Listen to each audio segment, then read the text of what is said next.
एक राजा के बड़े महल में एक बहुत खूबसूरत बगीचा था जिसमें अंगूर की एक बेल लगी हुई थी। वहाँ रोज एक चिड़िया आती और मीठे मीठे अंगूर चुनकर खा लेती और खट्टे अंगूरों को नीचे गिरा देती। माली उससे बहुत परेशान हो गया था।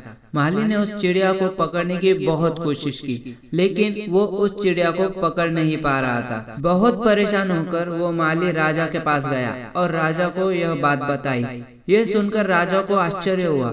उसने उस चिड़िया को सबक सिखाने की ठानी और बगीचे में छुपकर बैठ गया। जब चिड़िया हर रोज की तरह अंगूर खाने आई तो राजा ने तेजी से अपनी चालाकी से उसे पकड़ लिया। जब राजा चिड़िया को मारने लगा तो चिड़िया ने उससे कहा, हे राजन, मुझे मत मारो, मैं आपको ज्ञान की 4 बहुत जरूरी बातें बताऊंगी। तो राजा ने कहा, जल्दी बता। चिड़िया बोली, हे राजन, सबसे पहले तो हाथ में आए शत्रु को कभी मत छोड़ो। राजा ने कहा, दूसरी बात बता। चिड़िया ने कहा, असंभव बात पर भूल कर भी विश्वास मत करना। और तीसरी बात यह है कि बीती हुई बातों पर कभी पछतावा मत करना। इस पर राजा ने कहा, अब चौथी बात भी जल्दी से बता दे। इस पर चिड़िया बोली, चौथी बात बड़ी रहस्यमयी है, मुझे जरा ढीला छोड़ दो क्योंकि मेरा दम घुट रहा है, कुछ सांस लेकर ही बता सकूंगी। चिड़िया की बात सुनकर राजा ने जैसा ही अपना हाथ ढीला किया, चिड़िया उड़कर एक डाल पर बैठ गई और बोली, मेरे पेट में 2 हीरे हैं। बस इतना सुनना था कि वो राजा पछतावे में डूब गया।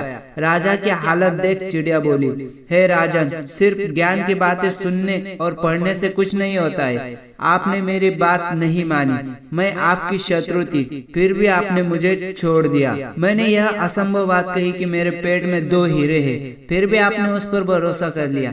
आपके हाथ में वो हीरे नहीं आए तो तुम पछताने लगे। याद रखिए, नॉलेज को अपने लाइफ में उतारे बगैर उनका कोई मोल नहीं। सिर्फ पढ़ने से या फिर सुनने से कुछ फर्क नहीं पड़ता, बल्कि फर्क इससे पड़ता है कि उसे हम अपने लाइफ में कैसे इस्तेमाल करते हैं। नॉलेज वो नहीं है जो पढ़कर सिर्फ हम हमारे पास रखें, बल्कि नॉलेज वो है जिसे हम पढ़कर दूसरों में बांट सके।